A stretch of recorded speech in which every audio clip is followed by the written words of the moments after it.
Hey there, welcome back to the workshop. Today we're going to be working on a buck that I never thought I would be tearing apart. And that is a buck 110 Alaskan Guide model. So if this is your first time here to my workshop and to my channel, my name's Kyle. I'm a knife maker, KN Knives. You can head over to kyleNoseworthy.com and you'll see all of my stuff there and you can read more about me. But I got started in sharpening, knife sharpening, and ran a business at that and took sharpening from all over the world and still do. I take mail-ins and do sharpening from clients all over the globe. I do a lot of knife customizations, and of course, like I said, I have my own knife brand where I build premium handcrafted knives. Now, buck 110s is something I do quite often, buck 110s and 112s. I do a lot of restoration work, but I often get top shelf, a lot of times brand new knives, and I have brand new bucks here in stock that are ready for you guys that if you want to place an order for a custom buck, and we'll build it out to your specs.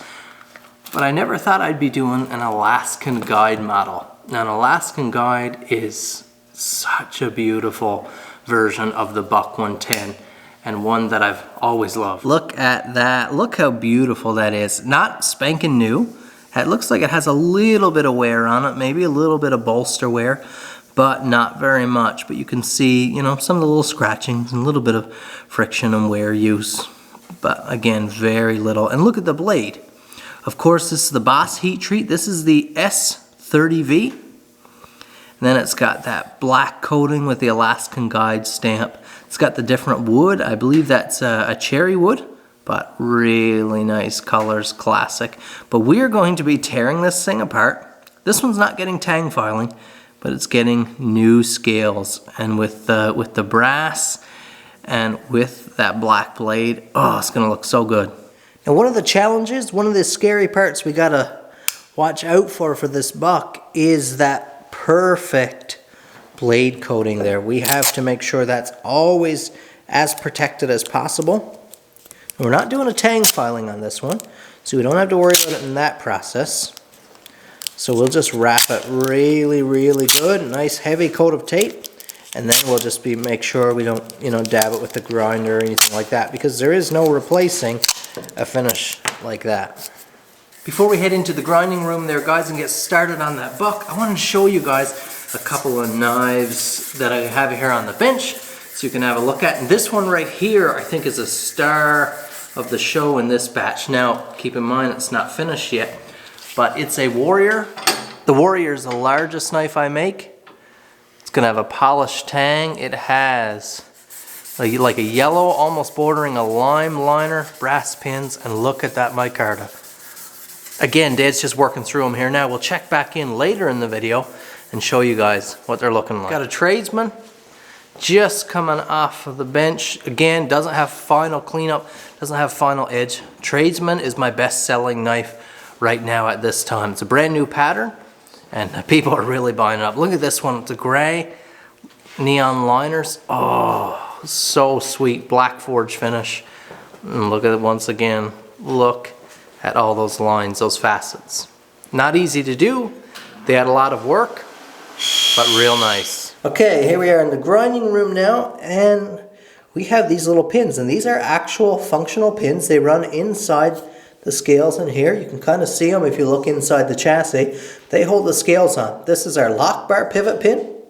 So we need to grind the head off at least one side of this. We'll need to grind off the heads of all these brass pins. You'll destroy the scales while doing this, but that's not a problem here. Now, of course, we could do this with a drill, but it's a little bit messy and it's actually a little bit more tricky to do. I'm going to use just the corner of my belt here and just kind of gouge in, carve those pin heads right off.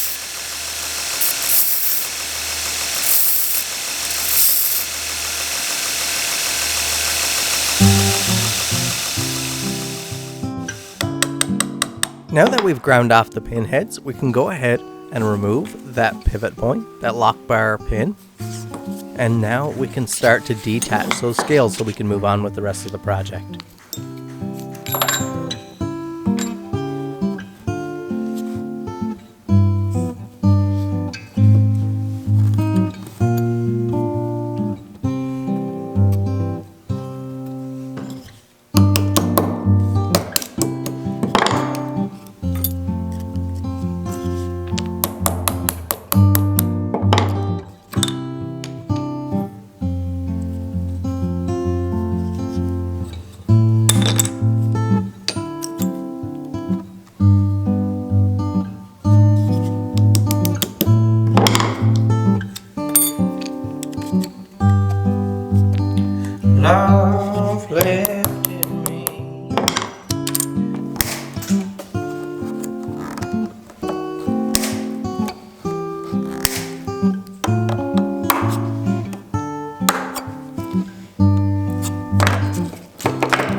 this buck we're doing today is not getting any tang filing, so we can reassemble it right now.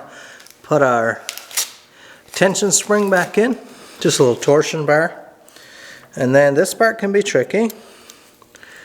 Notice I've cleaned up and polished the sides of the bar there. But this part can be tricky because it wants, you know, if you had two people here, then one could slip the pin through, but it's quite a bit of torsion here. So I've found just putting it in the vise, and it's got to be kind of be in the sweet spot there, just like that. And then it's best to chamfer your pin, and then sometimes it takes a little bit of working of your blade. You can slip your pin right back through. Once you let go, everything is in normal operation again. Now we just have to trim off this pin, grind this head flush. We can put our scales on. The scale material the client has chosen for this one is really nice. It's a green dyed buckeye burl. Really beautiful wood, a lot of figuring, that beautiful vibrant color. Just look at that. You can get a little taste of it there now, but once you polish it up, it just takes on a wonderful level of richness.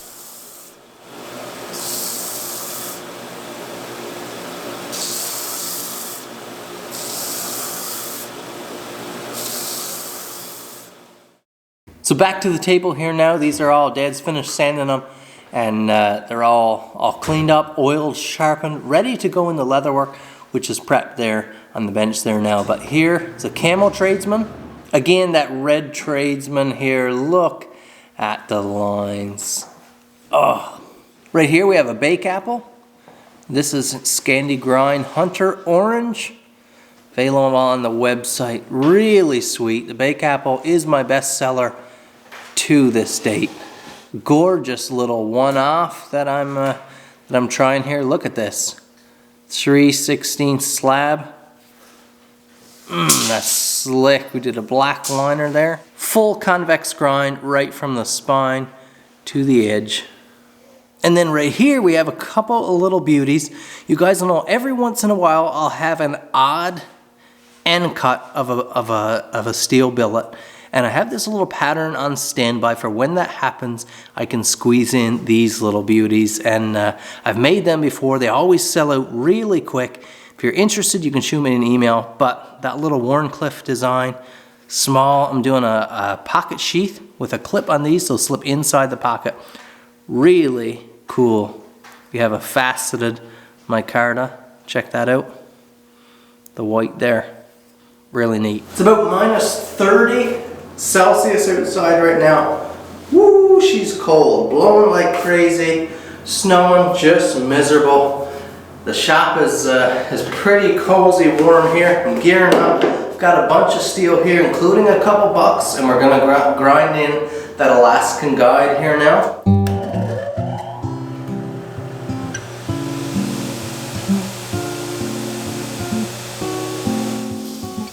Whenever you're adding scales to an existing frame like this, the tricking part is doing as little damage or removal as possible to the existing chassis. If you can just hardly touch the existing brass and only work on your scales, that would be ideal.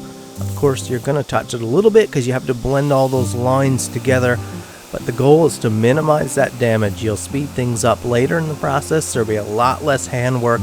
Things will just go a lot more smoothly if you can minimize that brass damage or the amount of material removed. Having a grinder like this where I can slack belt and a whole different series of belts now has really changed this process and made it much more efficient for me. So there is a lot less manual sanding involved. I can do a really nice job. But again, like I mentioned in a recent video, it also comes down to being able to use your belt grinder properly, learning how to get the most of it.